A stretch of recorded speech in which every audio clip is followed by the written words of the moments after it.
The Advanced Wars by Web community has been growing over the years. Some players, like myself, used to play the original games when they were kids on their Game Boy Advance or Game Boy DS. Some players' first time playing Advanced Wars was on emulators, and some players have never played the original games at all. Some players have played other strategy games, some have played similar turn-based strategy games like Wargroove or Fire Emblem. All of this is to say that players in the Advanced Wars by Web community come from different backgrounds, different experience with the game and strategy games in general, resulting in a very wide range of skill level in Advanced Wars by Web upon entry and even after many matches played.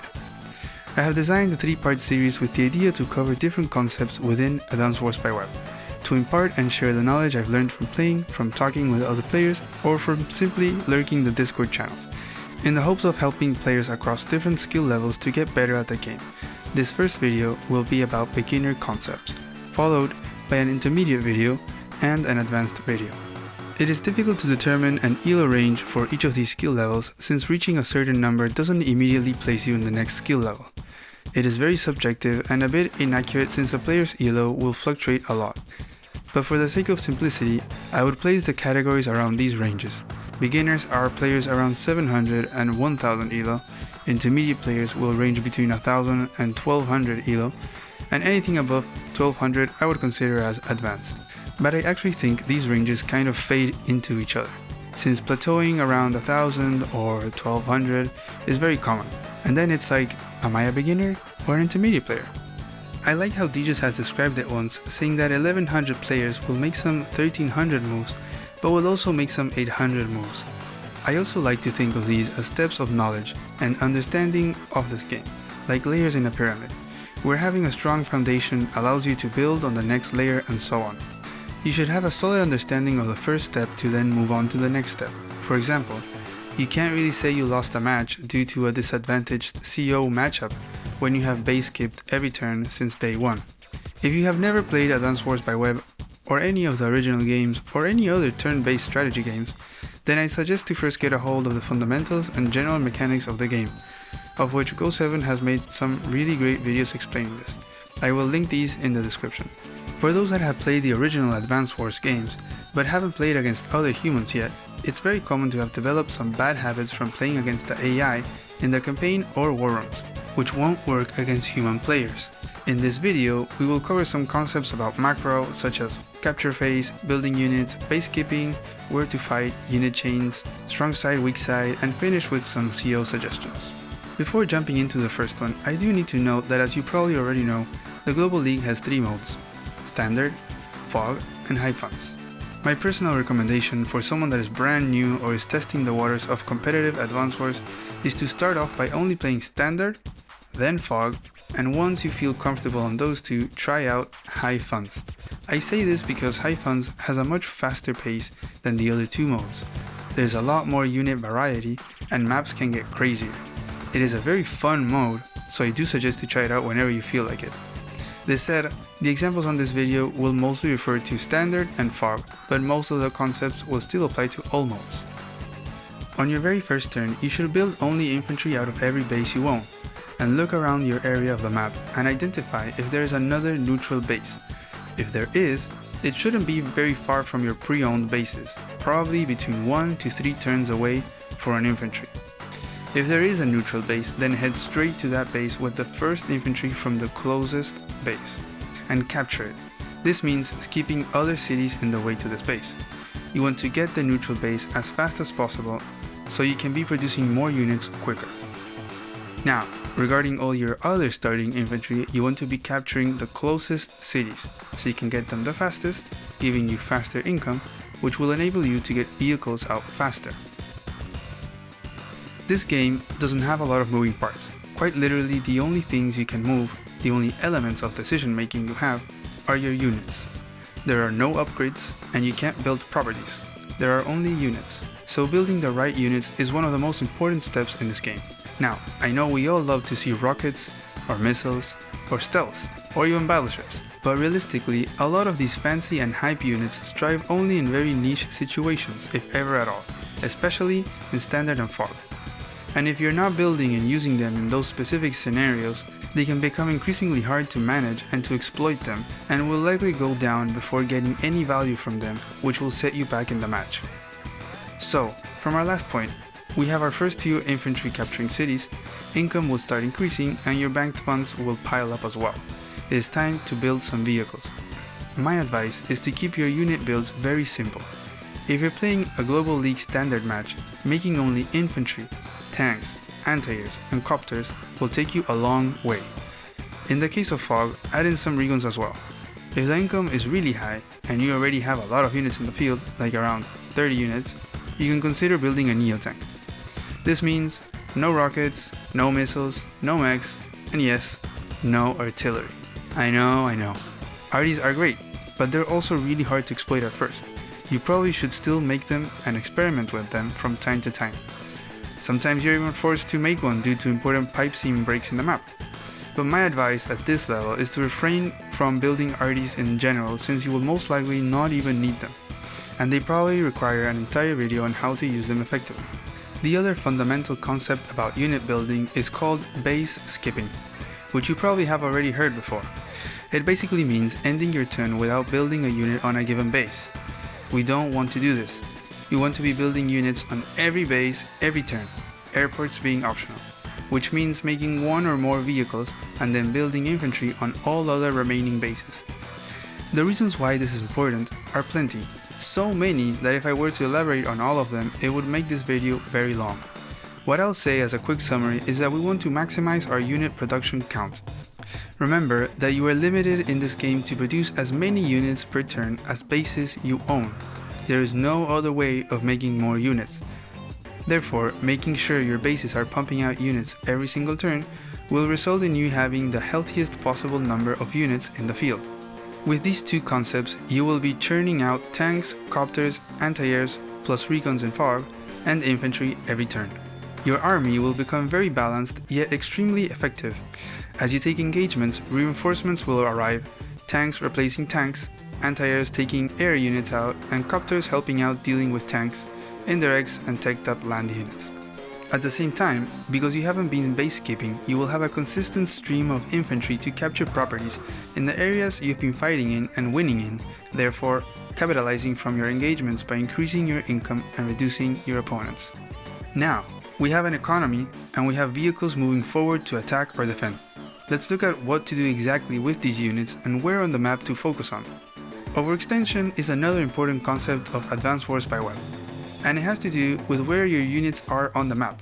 Now, it's a tricky concept to put into a clear set of points, since it will be affected by variables such as the map itself and local unit count disparity. But for the sake of simplicity, let's think of this as dividing the map in three different areas: your territory, enemy territory, and neutral territory, or contestable/no man's land territory, which is everything in between. How to identify these areas is something I will elaborate later on. But pretty much, you want to send your units and fight within the contestable area, and you want to avoid fighting in your opponent's area. The contestable area will be usually equidistant to you than it is to your opponent. So for example, tanks will take 3 turns for each of you to reach this area. Therefore, no one has a reinforcement time advantage in this area, and if you have favorable fights, you can capture the properties in the area and gain an income lead.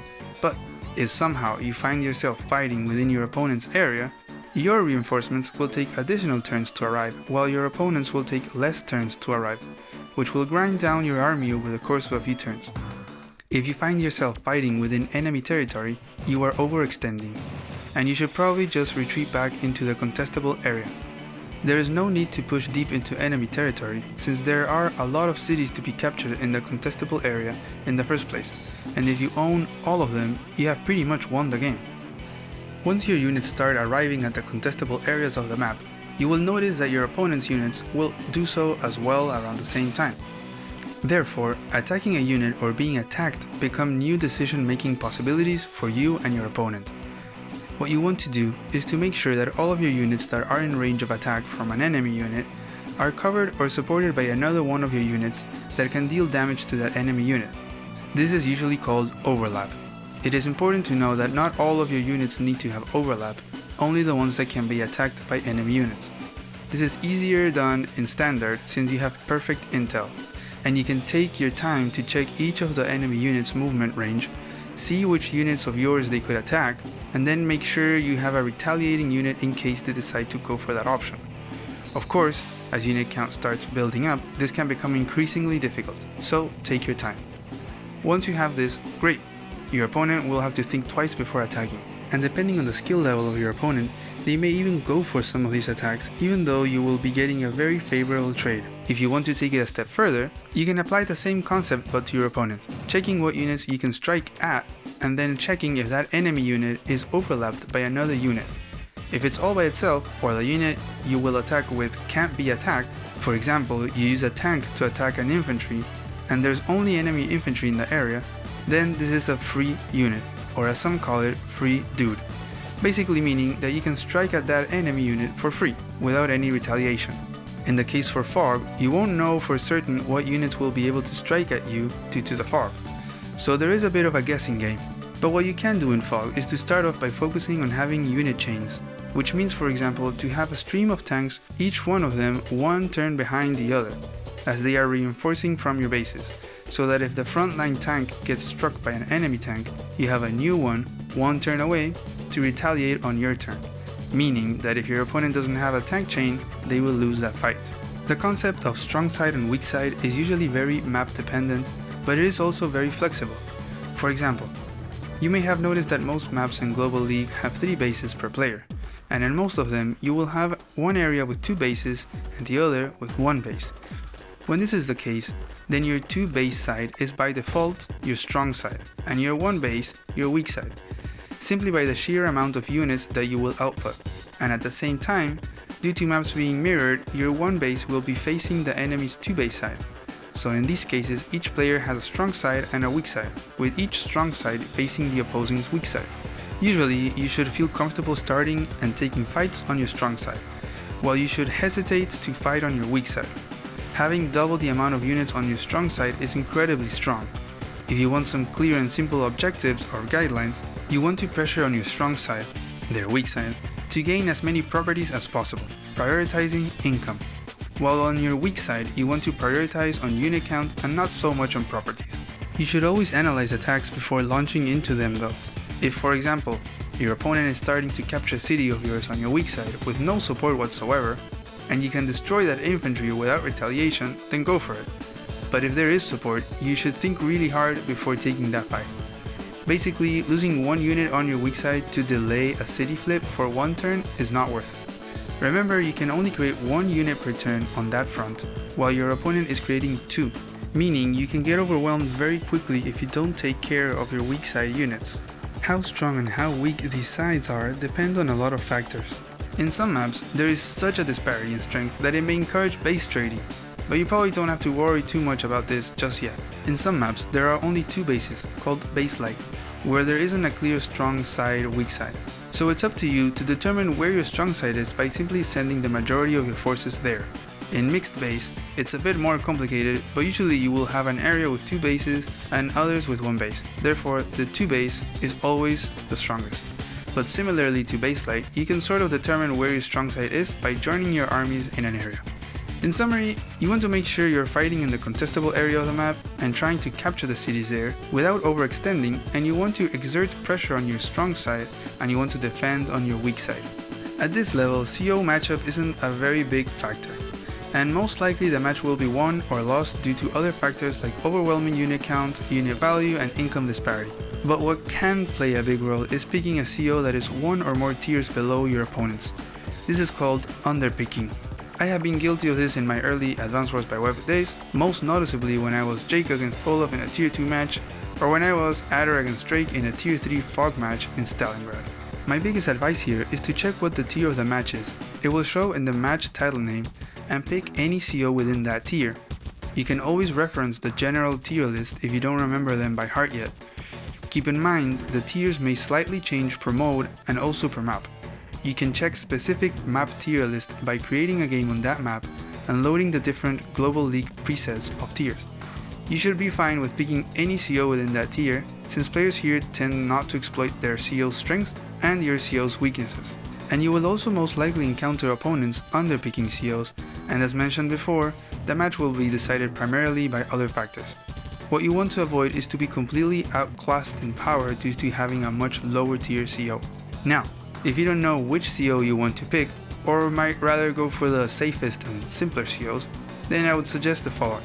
In standard, Tier 4 Adder, Tier 3 Kindle, Tier 2 Max, Tier 1 Van Bolt. In Fog, Tier 4 Jess, Tier 3 Drake, Tier 2 Olaf, and Tier 1 Hawk. But you should feel free to pick whichever CO you want within the tier, which will help you get to know them better and understand their strengths and weaknesses and what their powers do if you didn't already. We have covered many concepts, which could be summarized into something like: build infantry first, capture your neutral base first if there is one, don't base skip, make only tanks, copters, anti-airs, and recons in Fog, and infantry, fight for contested cities only and don't overextend, keep your units together, and pick a CO within the tier established. There are a lot of other things to learn, but I do believe that these are the most important at this level. Hopefully this video helped you learn a few things, or maybe it simply put into words stuff you already knew. Thank you for watching, and I will see you on the next video of the series, which is Intermediate Tips. Bye bye.